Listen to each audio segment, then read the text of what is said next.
I will take you with me. You might learn something. About soccer? Nah, mate. Not about soccer.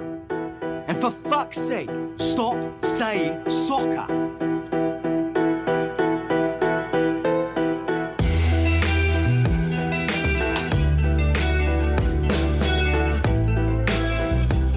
So, this FIFA circus is over, and we can turn back to where many fans think soccer truly lives, beyond the glitz and the glamour.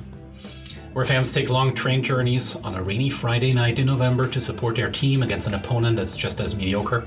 Where the love for town and club outlives and often outshines the players on the pitch. Where fans aren't just consumers, but take action to make their ground a better, louder, more inclusive place. And where humor doesn't die, even after the Hump-Dienst relegation battle. The second German Bundesliga is such a place, and Eva-Lotta Bohle is such a fan. She's a season ticket holder and frequent away traveler with Arminia Bielefeld, a club that never lasts long in the upper tier and is currently in the bottom third of the second league again. And she's an active voice in its fan culture. She also hosts the Second Bundesliga podcast. If you want to shake off all that syrupy World Cup coverage, join us for a free-flowing conversation about getting into soccer as a young girl in a medium-sized German town, about its club and the really interesting and diverse league that it plays in, with big names like Hamburger SV as well as small rural towns like Heidenheim, about the strange world of away trips, about why outsinging the opposing fans can be more important than winning the game itself, and about why you shouldn't call fries fries, but they're often the only vegan option on a game day. We even chatted about how German fans view Ted Lasso and the MLS. We also talked about some more serious issues, stadium culture and sexualized violence, and the tense relationship between soccer fans in Germany and the police. So, all in all, a guided tour through the thrills and the troubles of German fan life away from the limelight of the first Bundesliga, of Bayern Munich or Borussia Dortmund. And to garnish it, I'm playing 6 of the best or most interesting stadium hymns of German second league clubs throughout the episode. They are, in order, Arminia Bielefeld, Eva-Lotta's club from North Rhine-Westphalia for obvious reasons, Jan Regensburg, a little second love of mine from Bavaria, SV Darmstadt, called the Lilies, the Lilien, from Hesse, First FC Kaiserslautern, a 4-time German champion that almost went bankrupt a couple of years ago, SV Sandhausen, from the smallest town represented in the league, and in the shadow of first Bundesliga team Hoffenheim there. And finally, without question, the most bizarre stadium song comes at the end, from SV Paderborn, very near Bielefeld. It's a song about a mad scientist who made the prairie burn. Go figure.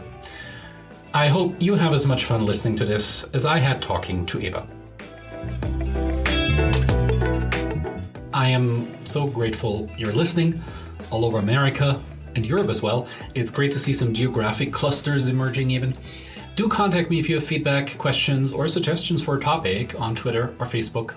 If you're a new listener, perhaps check out the beginnings of the first 2 episodes on Man United and the Super League and on anti-fascist fan cultures for a little intro to what I'm trying to do here. You probably already know that leaving ratings on podcast platforms or subscribing there rather than downloading from the website is really helpful to me. This is an independent podcast. I'm not monetizing this. I'm not beholden to any platform, and ratings and subscriptions are probably the best way to make it visible to those who, like you, look for a different kind of soccer coverage. Thank you so much. And now, let the stadium gates open, and we are at the Stadium Die Alm in Bielefeld.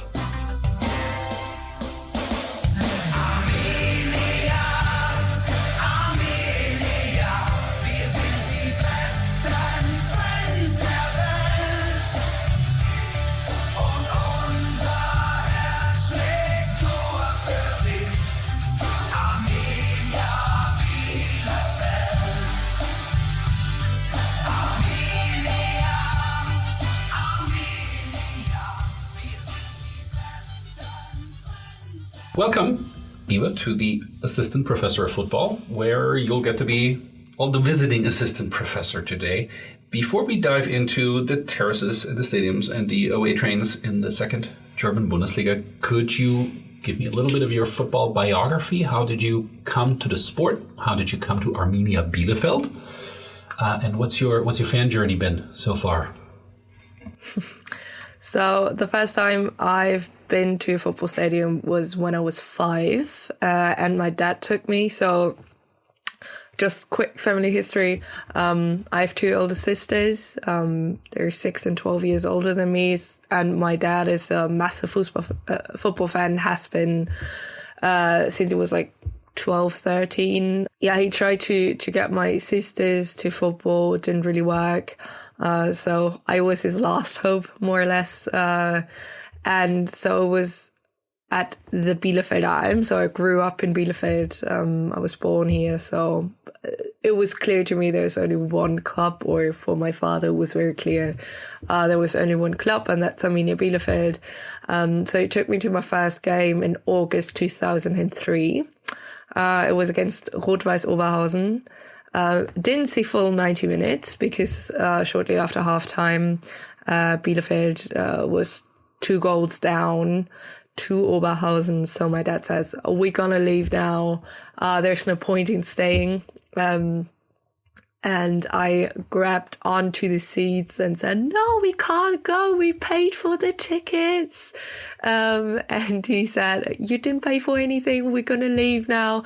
And when we got home, I actually, it was 3-0 for Oberhausen when we actually left. But as soon as we kind of went out of the stadium, we heard cheers. And when I came home, I kind of knew that we scored a goal, and I was very, very mad with my dad because he kind of took away my first goal experience. Oh, well, I have 2 daughters.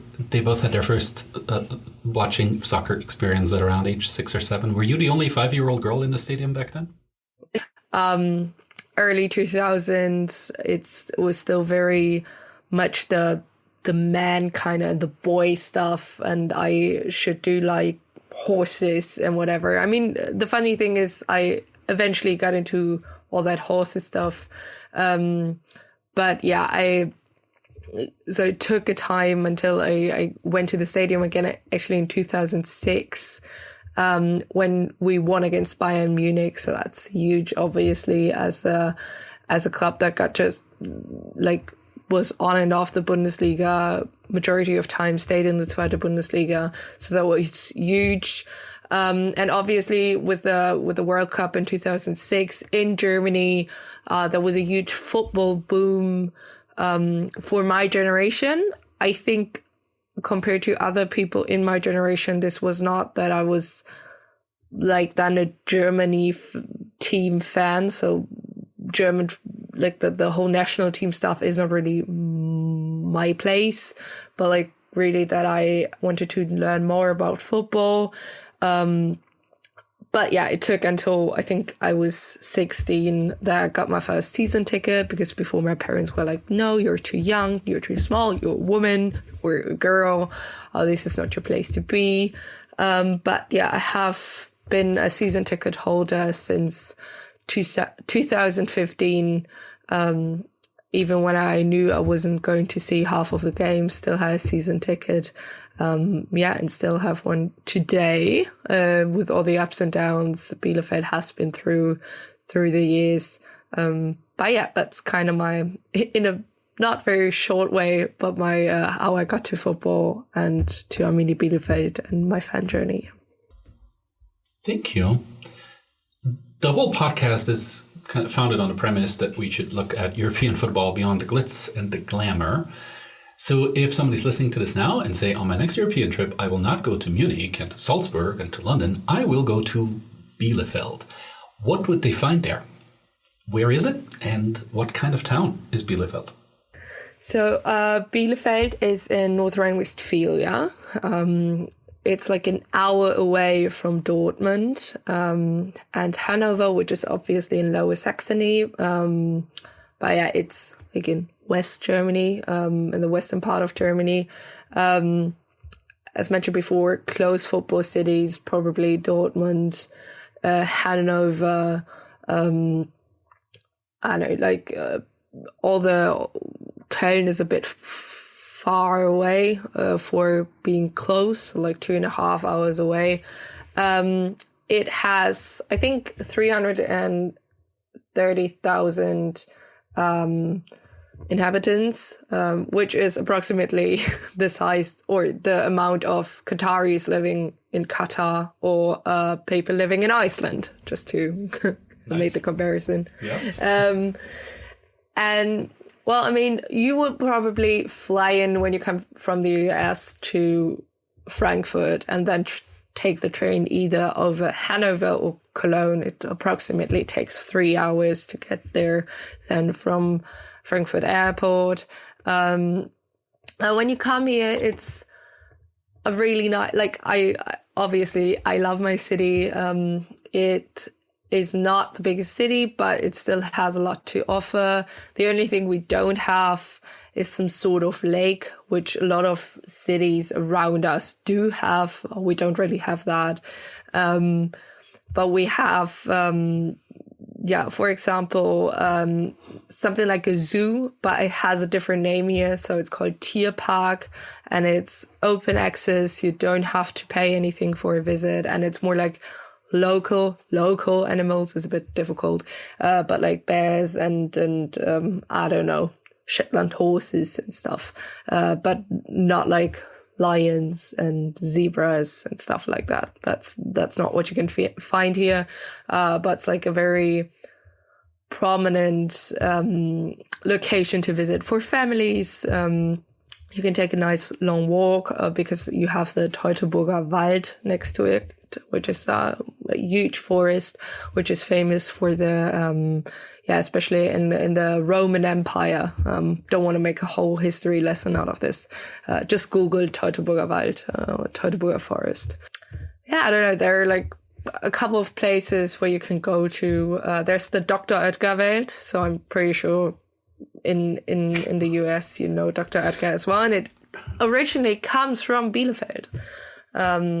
It is from here. There's like a huge museum, and in the main hall, there's a huge yellow pudding, and out of this pudding comes pudding. Obviously great. No, but yeah, if you ever look into Dr. Oetker, it actually originated here in Bielefeld. So yeah, this is a lot of companies actually come from Bielefeld, which you probably don't know, and they're like very, very global. I like the zoo you have there. It's not lions, it's Shetland ponies. Is that a metaphor for the second German Bundesliga within the system of professional football in Germany? Or am I stretching that too far? No, I think the thing is that Zweite Bundesliga has developed. So a couple of years ago, you would probably all have those smaller clubs with like obviously tradition, but not that big amount of fans and big stadiums. You have clubs like Sandhausen or Heidenheim, where just you have other bigger clubs around those cities where people are going to, and that's why the stadiums are very small. And then you have clubs like Hamburger SV or FC Kaiserslautern, who just got promoted to the Zweite Bundesliga in summer, who have so much tradition and are such an important part of football history that they attract much more fans. And so they have bigger stadiums, or there were like places where the World Cup in 2006 was happening, or is even happening, where the European where the Euros are happening in 2024. So you have a huge mix here, what you don't really have in the Bundesliga. I think you're right. The appeal of the second league are these contrasts, that if you come down as a big city club, you're playing against teams from towns and cities that you may never have heard of and probably wouldn't travel if it wasn't for soccer. And if you come up into the league, you're playing really big names all of a sudden that have a big role in German's soccer history as well. You mentioned earlier the historic battle, Teutoburger Wald. Arminia, we should mention, is named after a hero from that battle. And since you talked about all these different cities already, I have to ask, who is Arminia battling today? Who are your fiercest rivals, and what are the local derbies like? this one city where we are probably not allowed to speak their name, kind of stuff. It's called Münster, and they're a football club, which is called Preußen Münster. It's approximately 1.5 hours away by either train or car. And yeah, this is a huge rivalry. They haven't played since 2015, I think, because this is when Bielefeld was still in the Dritte Liga, and then we got promoted. And I think Münster now plays in the 4th division, so they have been relegated even further down. So this game hasn't really happened for the last couple of years. There are like stand-in derbies, you could say, with Osnabrück. Osnabrück is not in North Rhine-Westphalia, it's in Lower Saxony, but it's only 1 hour away as well. And so they don't like each other much as well. Then you have some sort of rivalry with VfL Bochum. Yeah, I think that's basically it. The Bochum kind of stuff I think has a bit to do with them playing each other a lot, and especially in Zweite Liga being the one constant, or being the two constant teams in the Zweite Bundesliga playing each other a lot, and then obviously fan-wise, and yeah, I think those are the rivalries you gotta know. I'm guessing this is going to be one of your follow-up questions. There was this, at least until a couple of years ago, this, I want to say, triangle of 3 clubs who were associated together, which were Hamburg, Hanover, and Bielefeld. Hamburg and Bielefeld because they have the same team colors, black, white, and blue. For Hamburg, it's blue, white, and black. There was even a chant which said, I'm going to say it in German now and then translated, Schwarz-Weiß-Blau, Arminia und der HSV, which translates in English to black, white, and blue, Arminia and the HSV. I say it in German because then it rhymes. Doesn't really make sense in English. So that's a friendship. That's a fan friendship. It was a friendship, yeah. This whole Hamburg-Hanover thing, it's more with old fans who are, I want to say, 40, 50, 60. This is where they see themselves, and that's why, for example, they don't like St. Pauli, which is obviously the rival of Hamburg, or Eintracht Braunschweig, which is the rival of Hanover. So really often the enemy of my friend is my enemy. And yeah, and sometimes the enemy of my enemy is my friend as well.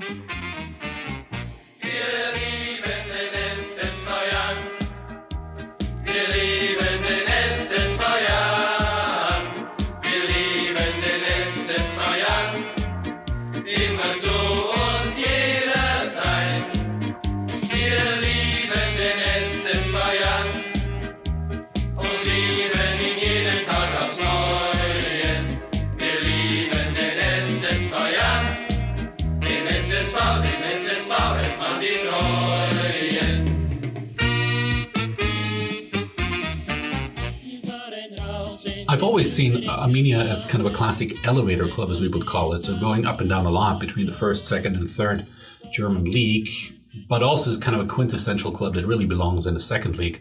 How is it like to be a fan of a club that goes up and down so often? And is the second Bundesliga kind of the classic golden spot for Arminia? It's exhausting. No, what I always say is that my real life, like my life outside of football, can't disappoint me as much as my football club. Every time you think it can't get worse, it gets worse. Or I think on the long run, from the size of the club, from the money they have, it's a Zweite Bundesliga club. More like, just from my understanding, more in the upper part of the table than in the lower parts. But yeah, I think on the long run, it has something to do that it's really, really difficult to establish yourself in the Bundesliga. Clubs like Mainz and Augsburg, they managed to do so for 10 years now. But it's very, very difficult to get at that point. Union Berlin is a huge exception. But if you look at clubs like VfL Bochum, who have been really promoted last season, and now they struggle with staying, especially the second years, are always very tough. VfB Stuttgart is the same, although from the size of the club, they're much, much bigger and more the kind of club you're looking for in the Bundesliga. Then obviously it's very tough to getting promoted again. HSV knows that. It's their 5th year in the Zweite Bundesliga. They were expected to go up straight away. You have very big traditional clubs who have struggled to even stay in the Zweite Bundesliga. Kaiserslautern, Eintracht Braunschweig, they're both back now, but a lot of times when you get relegated from the Bundesliga as a club like Arminia Bielefeld, Kaiserslautern, Braunschweig, Paderborn, it can be that because if you lose talent or just mentally you're not really there, that you're going straight to the Dritte Liga. And then you normally have a huge problem, because when we talk about that, the gap between Bundesliga and Zweite Liga financially is really, really big. The Dritte Liga can mean financial ruin for a lot of clubs. Yeah. You go to away trips with Arminia quite a bit. Yeah. With this, sadly, with this diversity of clubs, of stadiums, of towns with their own footballing history, what was it like to go away, say, to a big stadium, right? Werder Bremen was second league last year, Hamburg still is, etc., or to a small place like Sandhausen, where you're going to be in a I don't know, 10,000 seater stadium. What's the away experience like in this diverse league? It's a bit difficult to answer because, first of all, obviously, I grew up with a smaller stadium. Bielefeld has a capacity of approximately 26,000. So it's kind of in midfield of the general capacity in the Zweite Bundesliga.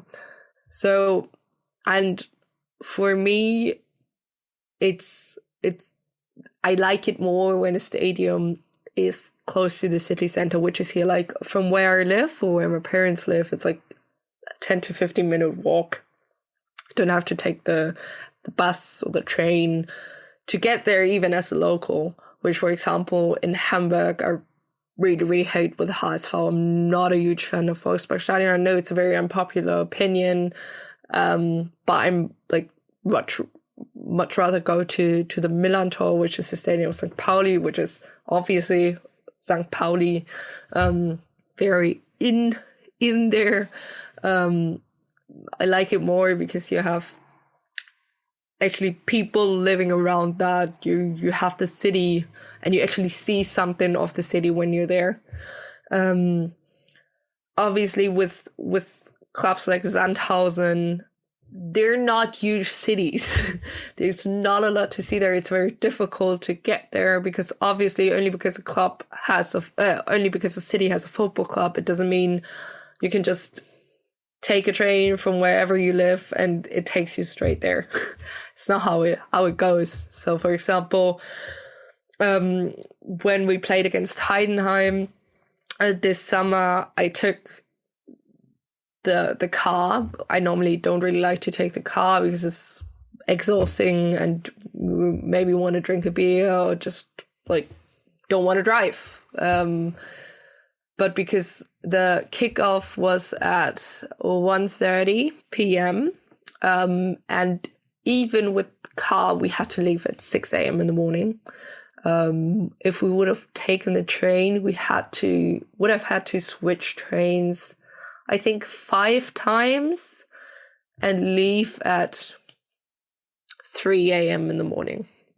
So it's, especially in the Zweite Bundesliga, it's a bit more difficult to get to places. The distance, because we only have 2 other clubs who are playing in North Rhine-Westphalia at the moment, which are Paderborn and Düsseldorf, where you can, like, it has always something to do which is more cheaper, how many people are we.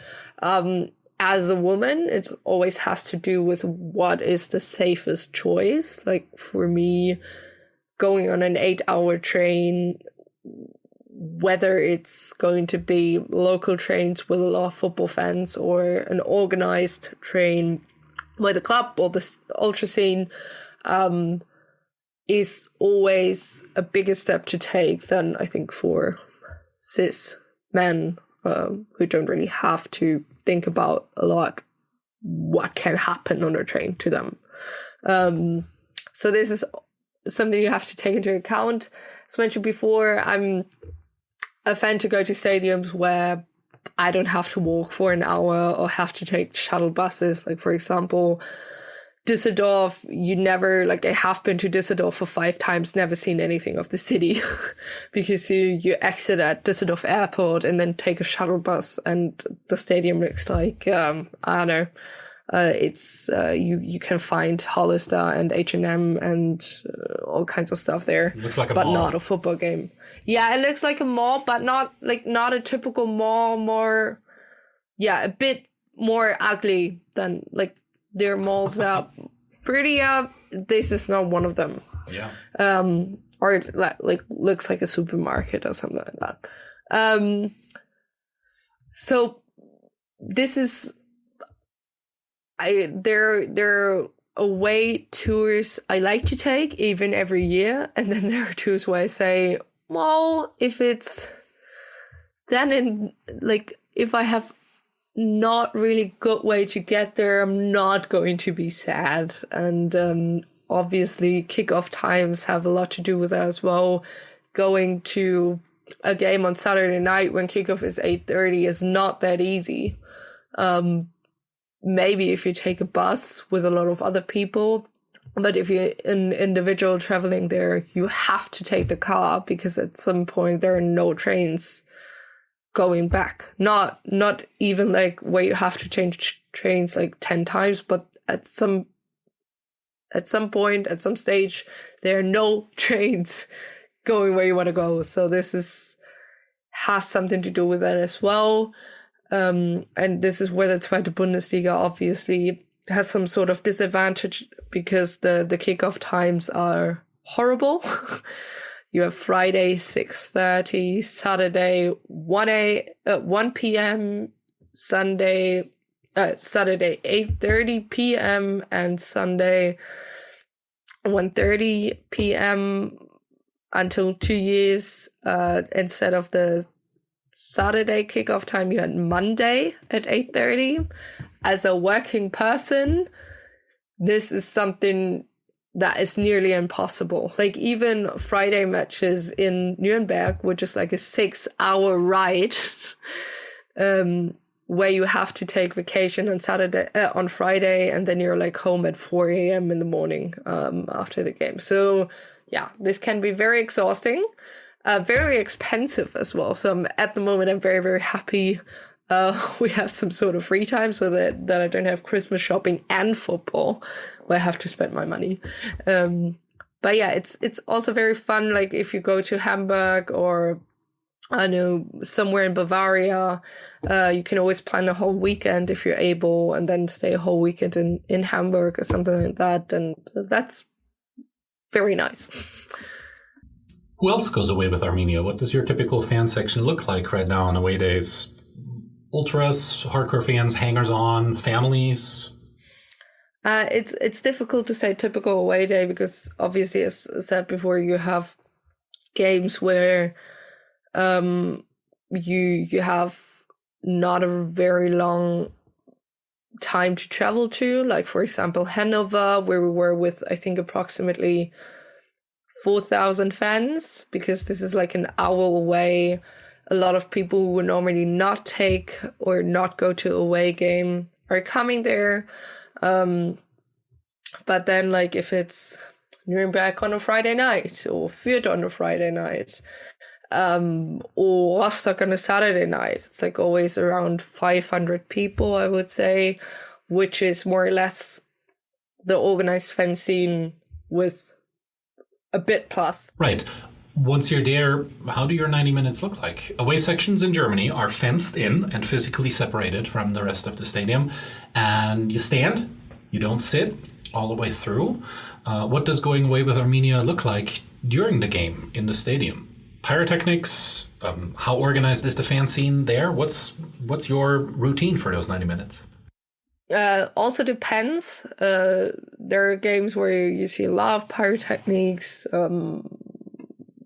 For example, Hanover was a lot. Sometimes, always depends, obviously. Does not have to do with the amount of people who are traveling. Then obviously there you have approximately 10 minutes before the game starts. You maybe already start with chanting, and then if it's not a 6-0 defeat in the DFB Pokal, you support all the way through. Normally, always has to do how the situation looks like in the table, on the field. But yeah, normally there are always small breaks. And obviously you have halftime where there's not a lot of support there, where everyone grabs a bite or drinks something. And and then it depends on how the police is in the city where you're traveling to. It's either a very relaxing way home or a very unrelaxing way home, and a coordinated way home where you only have one way to go and you can't really do a lot around that. But yeah, if for me, that's just a small side note. This, for example, one of the many reasons I don't watch the World Cup, because I have this pretty much comparison of watching games in front of the TV for the COVID seasons and then being back in the stadium. And I think I've been to 75% of the games so far this season in the stadium. I can't really watch football in front of a TV anymore and staying concentrated. Because that's something you have to know if you're in the supporting end and in the supporting part of the away fans or the home fans. You don't really see a lot of the game like I would when I have to analyze it for work reasons. So that I'm not standing there with a notepad and writing everything down. Obviously, and it's the same way, for example, the Hanover game was very, very funny to talk about because I thought it was a horrible game. And a friend of mine, I was in the stadium, and a friend of mine watched it in front of the TV, and he was like, I have no idea what you're talking about. We weren't that bad. I was like, what?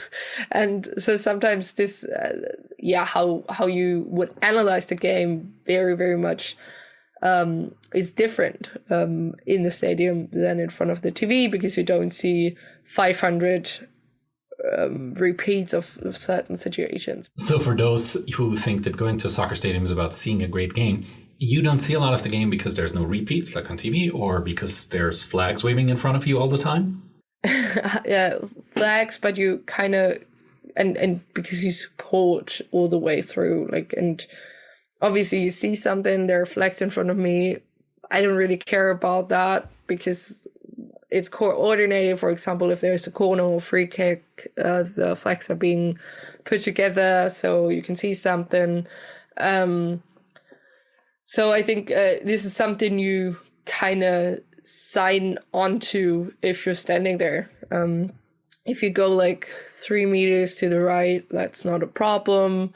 It really always depends where you're standing. But yeah, it not only because of the flags, but just because you're in a zone, kind of. It's like your own small sport in front, on the terraces that you're performing. And sometimes, if it's situation-wise, what we have at Bielefeld at the moment, you don't really go there for the football. I haven't been at Bielefeld mainly for the football because that hasn't been pretty. I don't go out of the stadium and say, well, there are at least 4 players I see playing for a national team or in the Champions League next year. That's not why I go to football games. I go there because it's more than just the 90 minutes. because of the people I go there with, because of the place it has in my heart, because of the people I've met there. Yeah, very, very well said. Home fans versus away fans, in a way, is its own match, its own game, other than the one that happens on the pitch. And sometimes the most important one, isn't it? Yeah, it is. It is. Because obviously the players on the pitch are interchangeable. There are players who have been there for a couple of years and who obviously know if there are some sort of rivalries. But for example, as a home team, you never want to be less loud than the away section. You want to be the one who say, this is my ground, this is our ground, we're here to defend this. And obviously when there are rivalries, players are being told, see, don't treat this like any other game. But obviously they should identify with the club, but obviously it would be very naive to say every player on the pitch identifies with the club as much as a fan, because obviously it's their job in the end, although it sounds very, I don't know how to put this, sad for us. For us it's only, first and foremost, it's only a hobby. Like, I don't get paid, I have to pay to be there. But obviously it's something that we all identify with, and we first of all we identify with the club, with our city, and the players are identifying with their job. But yeah, it's the good thing I like about Bielefeld is that it's still very much a club, a family club in a way, more or less. It has its ups and downs like a family. It has its secrets. But like, I could probably not be a fan of a club like Borussia Dortmund, Bayern Munich and stuff, because it's like there will always be other people standing around me, and for me it's important to at least have 80% of the people from away to the house to the stadium that I know that are fans. And I think that's, everyone has their own understanding of football, but that's mine. Yeah. Support your local team and look for that experience. And if it isn't there, build that experience. And if you're in America, your local team might be a college team or a youth team. I don't know.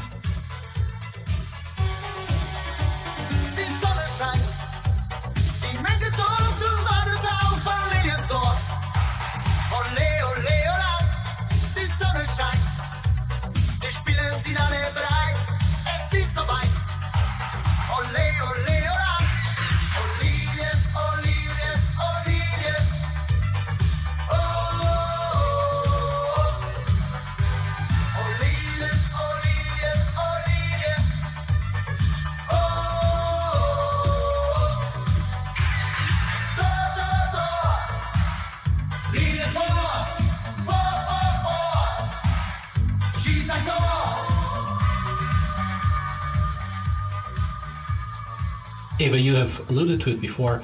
Away trips and the stadium experience in general can be very different for women than it would be for straight guys who are going on away games. How has that part of the watching soccer experience changed for you over your time as a fan and over your time of actively helping to change it as well? So first of all, if I see something, or if I'm being victim, although I don't really, I pretty much don't like the word victim in that context, because it always assumes that you can't do anything about this. That's why we have another word for it in German. But yeah, if you're the target or something like that of sexual harassment, or sexualized violence, that I stand up for myself, stand up for my friends, that I don't really, if there are any sort of homophobic or queerphobic chants, that I try to stand up against that, so that I call people out. But obviously, it's always very important to have the support of the club, and I'm very happy that at Bielefeld we have something that's called the sichere Burg, which translated, which is kind of being put together with the Sparrenburg, which I said before. So it really has something to do with the club, with the city. Safe fortress is the literal translation, something right? like yeah. It's so that it's a number you can call or text when you yourself are being tired of any sort of discrimination, or you're witnessing something like that, and then you can call, and the whole focus is on you. Like, you can go to another place in the stadium, they can call you a taxi so you can go home, and they're trying to, like, there are social workers who can help you with, who are very, very familiar with the whole topic. And after, like, I think 2 weeks, you can get a follow-up call, whether you want to press charges or if, like, anything you want to change. I think that's always very good. It's always good to have, like, a flexible helping system. So this is something where I was involved. I didn't in any way work on it, but I just was lucky enough to get to know it before it was released, and get to give my opinion on that. And Bielefeld does a lot, like every match day they're promoting that, or having that, have a Twitter post, social media post about that, so everyone is aware. It's there are posters all over the stadium. For example, I find it a way better way of dealing with that or helping people than, for example, something that's there at HSV, which is called the Ankerplatz, so also a very Nordic theme, anchor place, you could say, if you take the translation. Yep. And it's one place in the stadium where you can go when something happened to you. As mentioned before, HSV is the biggest stadium in the Zweite Bundesliga. I think it's 57,000. You could imagine, if you're on the other side of the stadium, how difficult it could be to get there. Like, for me, for example, this wouldn't be an option. I have experienced sexualized violence in a game before, and I didn't move for 90 minutes. Like, I didn't even went to the toilet because I was so afraid of running into some sort of group again in some sort of situation like before. So this is not a very good concept for me, and I know that a lot of people agree. And this is why I always say, speak with people who know what they're talking about. Sadly, know what they're talking about, because they have been targeted, they have been victims of this before. And just don't do it because you find it a good way of telling people how to react if something happens to them. And obviously football has a huge, it's the biggest sport in Germany. It's sadly, until now, it's male dominated. If we talk about football, we mean men's football, not women's. The stadium is a copy of the society in every way, with homophobia, racism, sexism, right-wing people in it. Obviously also left-wing, but with all the problems that come with that. So it has to do something with that, with being the biggest sport in Germany and being a place where young people are being educated as well. Like, you have all the youth teams where young people are being brought to the club and where they spend the majority of the time. And for example, in Germany, obviously, huge part of education is the Shoah, and what roles football clubs played in them. For example, at Bielefeld, we know we had a Jewish president in the early 1900s, and he was completely, there was no sort of documentation about it after 1933. Had something to do that we had a Nazi president afterwards who was still there until the 1980s. So this is something football clubs have to work with as well. Know the responsibility, the historic responsibility they have as well. And that's why I think football clubs are probably different than football clubs in the USA. In that way, because obviously it's not really a franchise kind of stuff, and historically they play a much different role. Is it your impression then that the organized fan scene in Bielefeld and at other second Bundesliga places is moving with the grain of the kind of responsibility you've just outlined? I can't speak for the whole stadium, because obviously this would really matter, because there are things I would probably not consider racist, that because I'm a white person, so always have to be careful with that as well. And still, for my standing point, a lot of things are moving too slowly. Having football for everyone means you have, from like club-wise, for example, as well, you have good...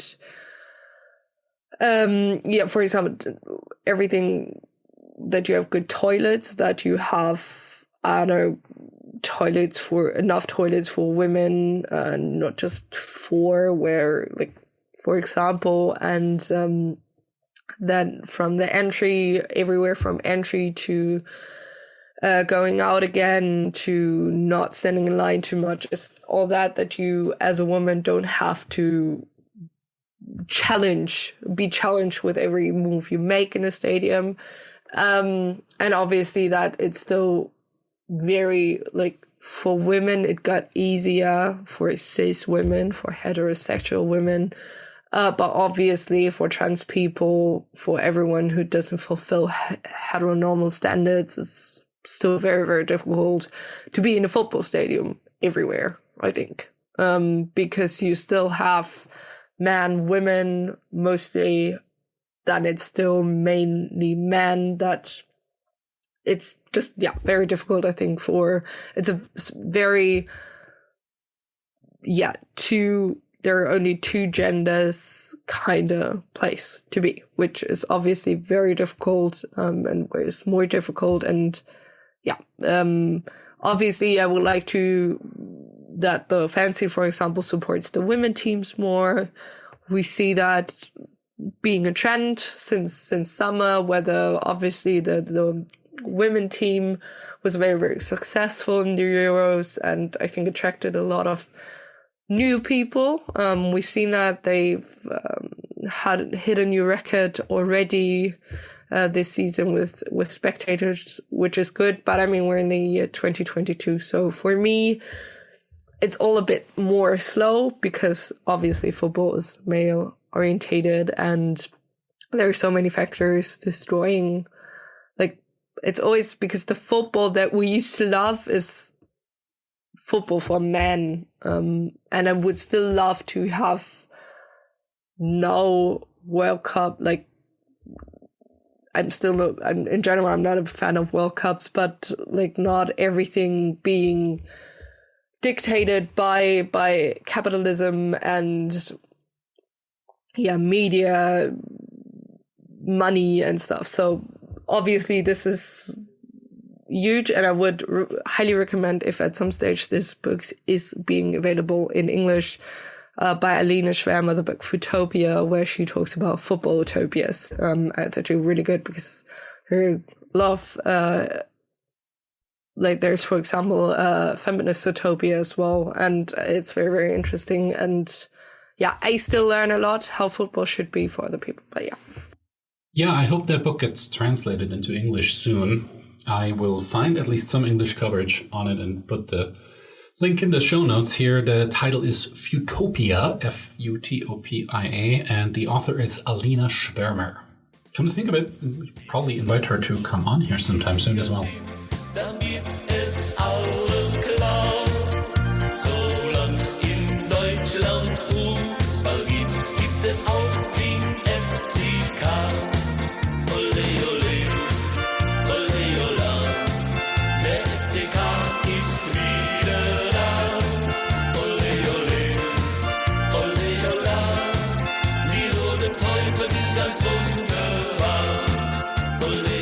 At this point, given where soccer is culturally in Europe, given where the Bundesliga, first Bundesliga is headed, given where Arminia is, would you actually prefer to stay in the second league?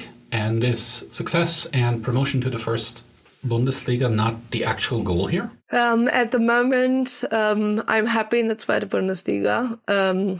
I like the Zweite Bundesliga in general more than the Bundesliga, because in the Bundesliga you have teams like RB Leipzig, VfL Wolfsburg, TSG Hoffenheim, which are pretty much not traditional football clubs who don't really follow the 50+1 rule. This is a whole new topic, but I'm like not respecting what the majority of football clubs are. I mean, obviously, they have all some sort of investor at some stage, but not in a way like, for example, RB Leipzig has. The majority of clubs are still pretty much member orientated, where the club can't do a lot without at least the members having their say in it every year in an annual meeting, which, for example, happened at Bayern Munich with Qatar. But yeah, I don't know. Like, I don't like the Bundesliga because Bayern Munich is champion every year, and I pretty much like the Zweite Bundesliga in general more because it has more surprises in it. So yeah, I would rather stay in the Zweite Bundesliga because it means I do not lose that much, and yeah, it's not that difficult to stay in it most of the time. Well, that's understandable. Also, for listeners who are curious about 50+1 in Germany and the system of member-owned, member-operated clubs versus investor-owned, operated clubs through the back door, or more brazenly and openly like in England, the first episode of this podcast on Manchester United would be a good one to tune into. On a totally different matter, I heard you have opinions about the culinary offerings in Zweite Bundesliga stadiums as well. Is that true? Yeah, so I'm a vegetarian, and it's very, very difficult to get vegetarian food. Most of the times, there's not even pommes, so which is a very traditional thing to that find. That would be fries for Americans, yes? Yeah, so but we call it pommes because it's better named than fries. I didn't want to translate it on purpose. So we don't say Münster and we don't say fries in this episode. Yep. No, but obviously fries, which is obviously vegetarian. But you very often you don't really find even that in away sections. I think my low point this year was probably Koblenz. It was a DFB Pokal game, but where they're only they didn't really have vegetarian food, but you could buy a breakfast roll for €1 with ketchup. That was the That's alternative a roll with ketchup they offered. This is by the DFB Pokal. This is a cup game against a lower league team who clearly weren't quite prepared for the onslaught of away fans. And the funny thing is, this was like the what was it? I forgot how it was, like, so some sort of environment match day, and they only had really food with meat and plastic cups. So thank you. No, but like Nuremberg, you had to buy I think just a frozen pretzel for €5. That was like frozen and unfrozen and frozen and unfrozen. It was disgusting. It was €5.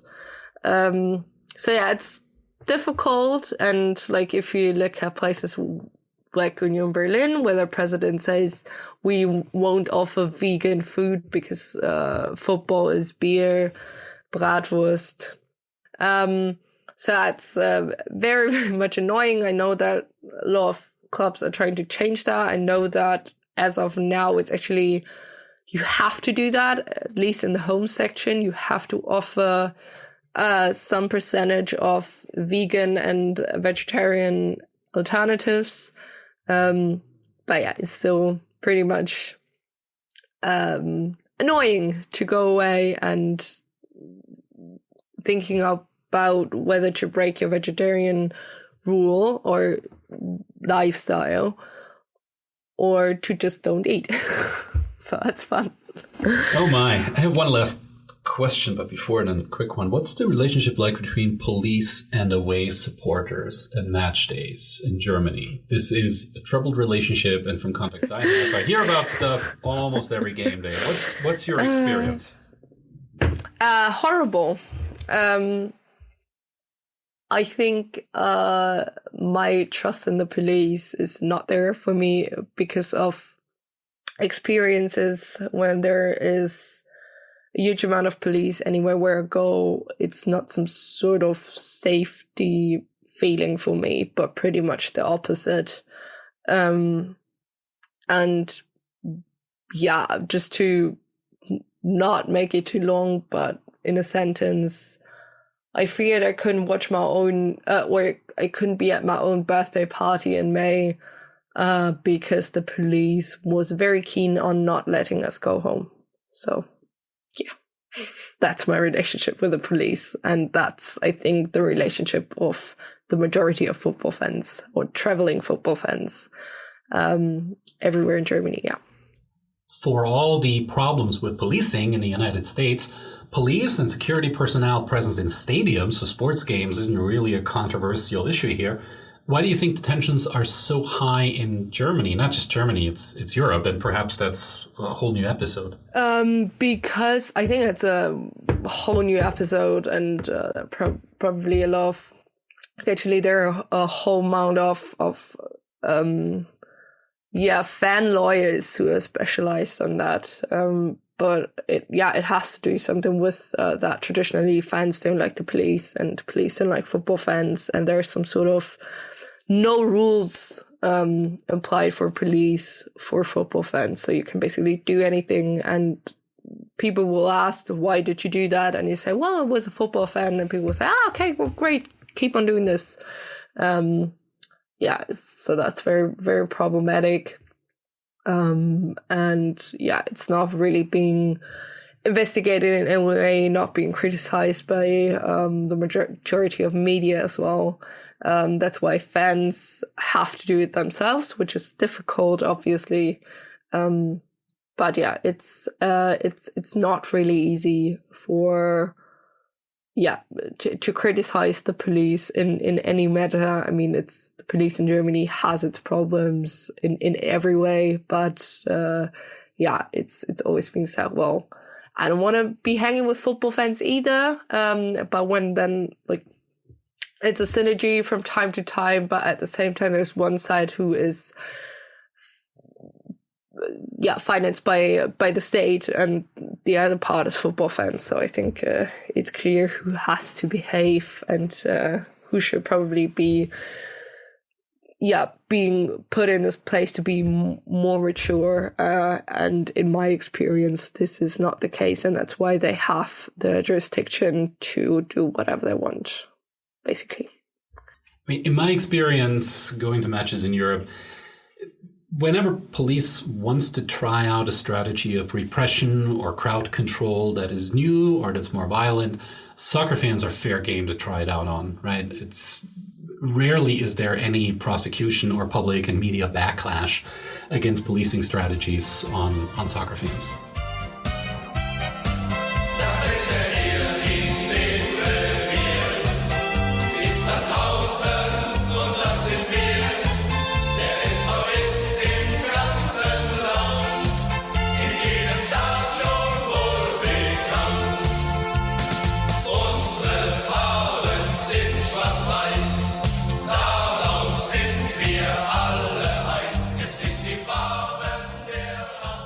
Well, since I have you on, last question, what's your take on soccer in America from a European point of view?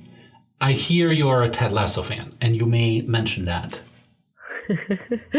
No, I think it's first and foremost, it's always very annoying to if you're talking with Americans about football to say I mean soccer.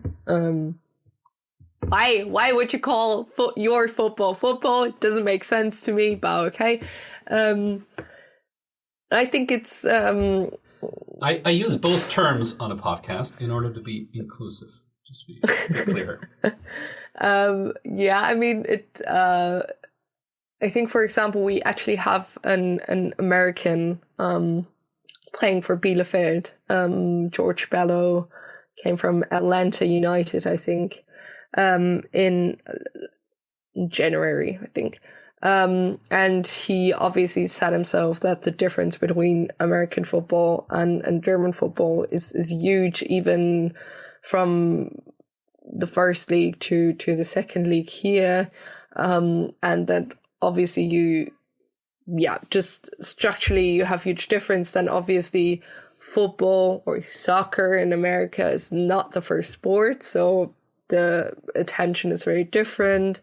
I think you could see, especially for Europeans, the MLS is like an exile. It's either some sort of Saudi Arabian club where you go to, an American club if you are like 35 and want to play 1 year of football before you retire.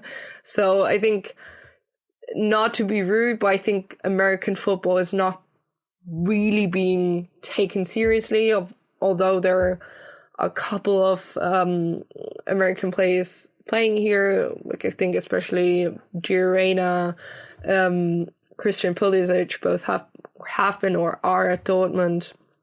Then in the Zweite Bundesliga, you actually have a very successful US American with Terrence Boyd. But I think, it's not really the go-to league. Obviously, we don't really watch MLS due to time zones, and we have not enough surrounding leagues in Europe to watch before we turn there. And I think, America is really, if you're watching football from America, it's either NBA, NFL, so more male dominated football, sports. But I think football in America will never be on the same level as in Germany. I just think that, like, from how it's being presented there, that you have franchises, that you don't really have those sort of things like 50+1, because it's not really in the DNA of sports there. It doesn't mean that there are no traditional fans or stuff, but just that the general starting point is very, very different in Germany or in Europe than in America. So I think it's it's not really being accepted as the same sport in a way, which sounds mean. And I really like that because he said Ted Lasso, and I think they really play with that cliche a lot in that TV show, which I highly, highly recommend. I find it quite nice because it's actually targeting a lot of stuff that fans think about a lot, or progressive fans, like stuff like mental health, racism, capitalism in sponsoring, and although it's still a TV show, and it's still very American and British TV show, I still highly recommend watching that, especially the Christmas episode in season 2. Well, confessional here, really, I haven't really watched the show yet. And I know that's a sin and a shortcoming. I don't know. I may have to fix that. Last question. If we were to talk again in 10 years, what would it take for you to say, these have been good 10 years for Arminia Bielefeld? Hopefully not financially ruined. Hopefully at a point where I don't have to wonder if this club still exists next year. no constant struggle with relegation, but still that surprise moment every year, whether it's positive or negative. Progressive fan scene would be nice enough, but honestly, just that football is still there, because we never know what happens in 10 years, if there is a Super League or not. But yeah, just first and foremost, I'm still able to go to games, and then there is still a fan culture to talk about. If you're listening to this and the world of the second Bundesliga and of Arminia Bielefeld has captured you a little bit as well, beyond the glitz and the glamour of the big German teams or the big European teams, there's a whole world of locally supported soccer with a vibrant fan culture that asks interesting questions and pursues interesting things. Then you probably can't watch it on TV in America. It's not broadcast anywhere. YouTube is probably your friend. Or you use a VPN. I should whisper that quietly. Or you follow Eva's podcast and follow her on Twitter. The link is in the show notes as well. Those would be your options. Thank you, Eva, so much for being here and for taking time to do some cultural translation and to find words for what excites you, what troubles you about Arminia Bielefeld, about the second German Bundesliga. Thank you very much. Thanks for the invitation. I hope I answered some of your questions and attracted a couple of more people to the joy that is the Zweite Bundesliga. We're going to have an Arminia Bielefeld fan club pop up here at some point in the future, I'm sure. Thank you for your time.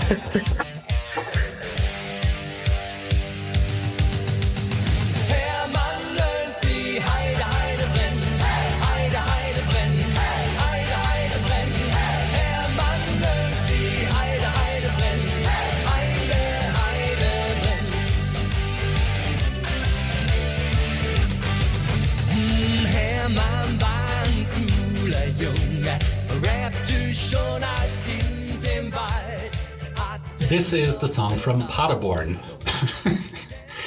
I can't imagine going there with your team, losing, and having to listen to this song after every Paderborn goal. Anyways, the plan is to travel to Stockholm, Sweden, next. It's one of the few European capitals that have not one, but 3 derby rivalries in the upper league. And those fall along pretty clear geographical and socioeconomic lines within the city.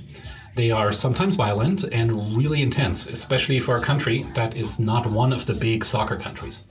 We'll explore them on a city trip with Victor Asp, a soccer writer from Stockholm.